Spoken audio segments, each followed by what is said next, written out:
Rox, random question. How did you manage your 9 to 5 with trading? I was pretty fortunate, to be honest with you, because I was in sales.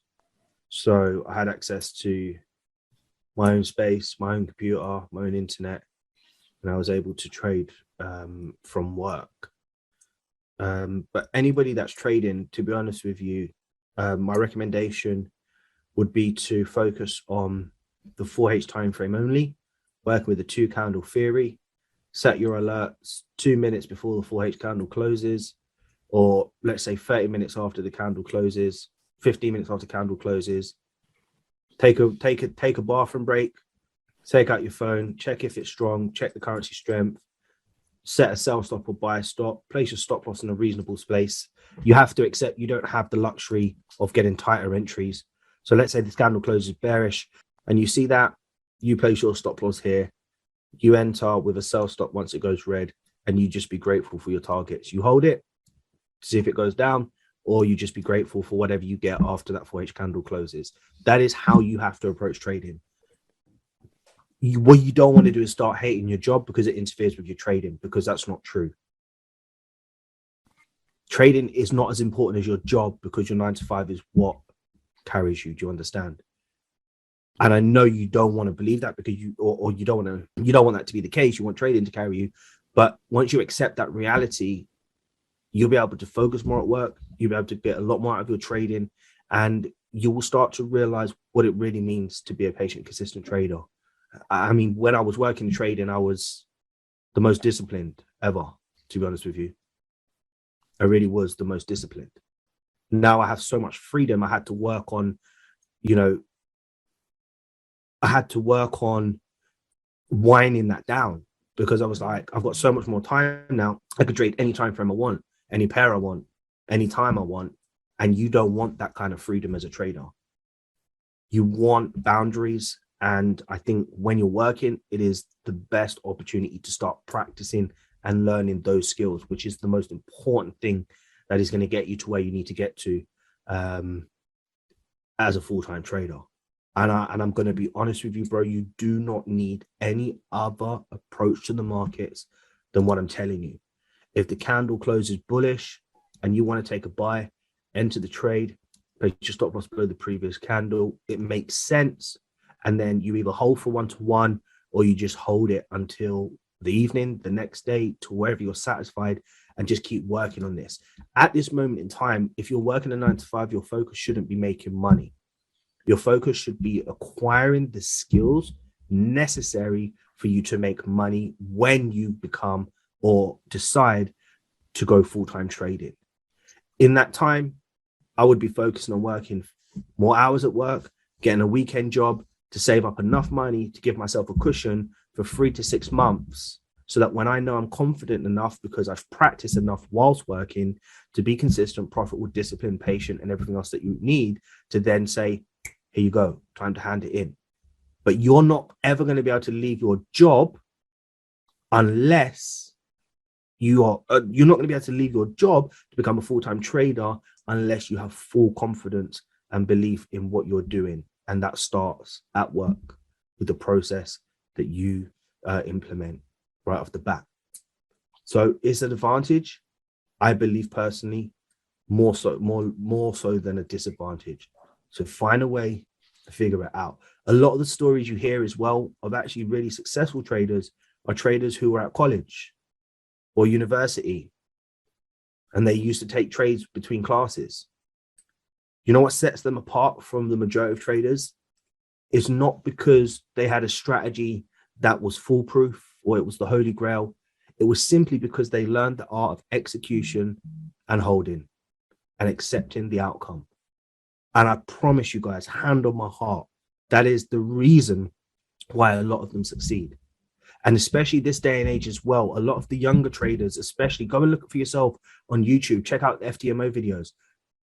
How often do you find 1 minute, 5 minute, 15-minute traders passing their challenges with partial profits, this and that?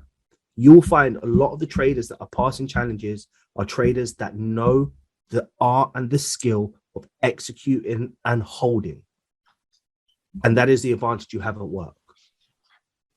And there's so much to gain from that as well, because whilst you're at work, you're going to want to be checking your phone. You're going to want to see if your trade's winning. If you learn to just disconnect, even though it's going to be so difficult for the first week, 4 weeks, 8 weeks, 3 months, if you can practice disconnecting to the outcome, to the immediate results or outcome of that trade, you will become one of the greatest traders ever once you decide to go full-time trading, because you will not have to deal with 99% of the problems that traders face now, which is the emotional aspect, because you would have removed it.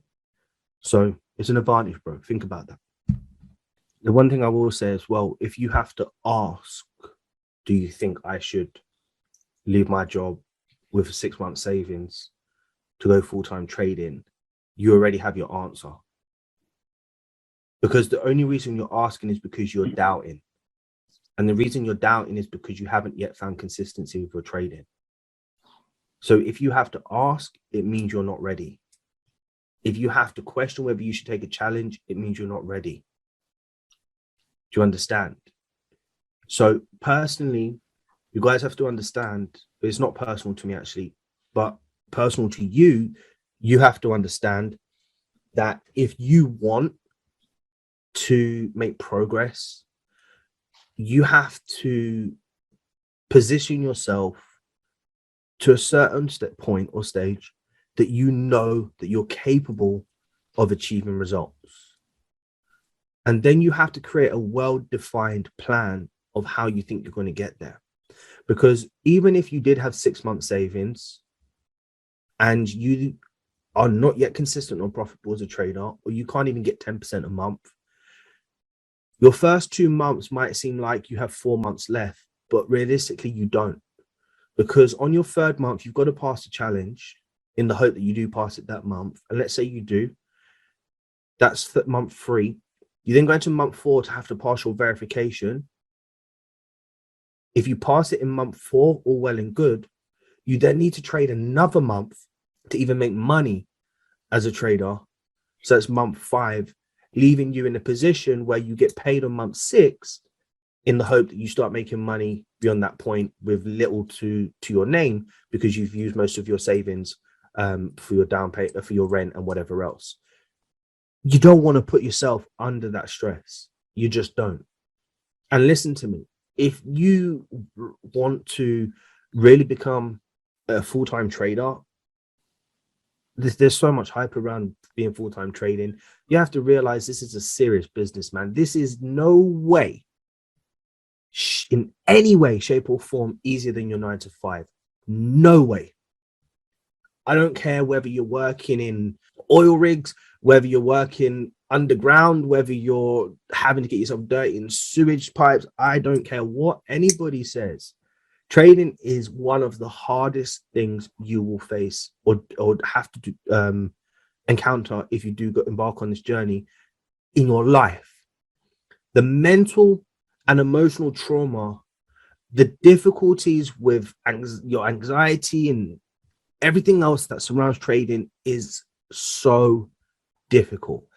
The reason why it doesn't seem that way is because it's the simple ideology that you just execute a buy or sell, you manage your risk, and you wait for take profit.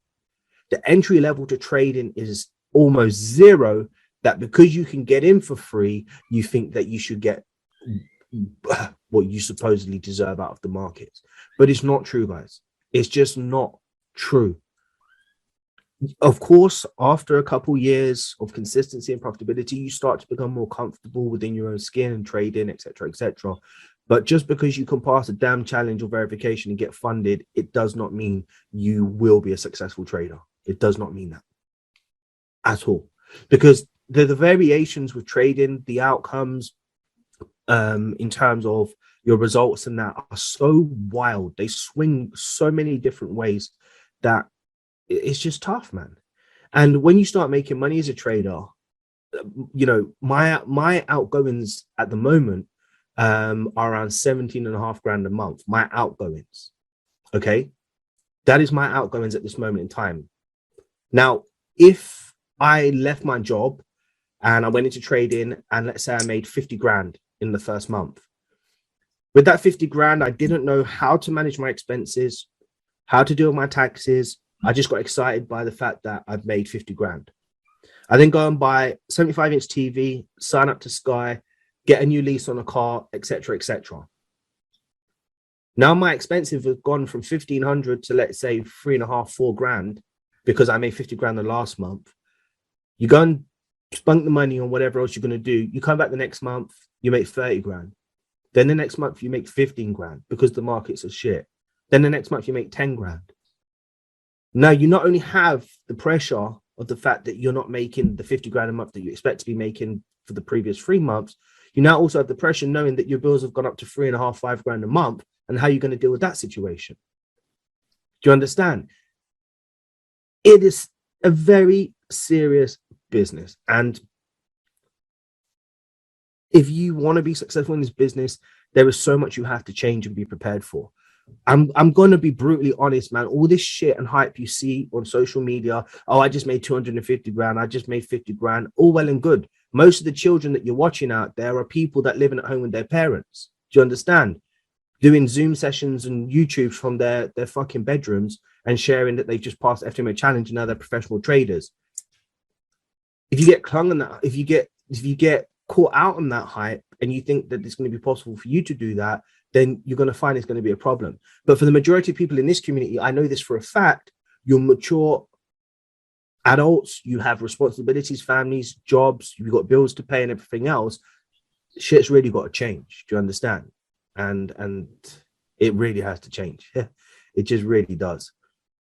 And you need to be planning and preparing for the future and managing everything. And most importantly, anybody who's making a transition for full-time working with bills, family, children, you better be prepared for the worst.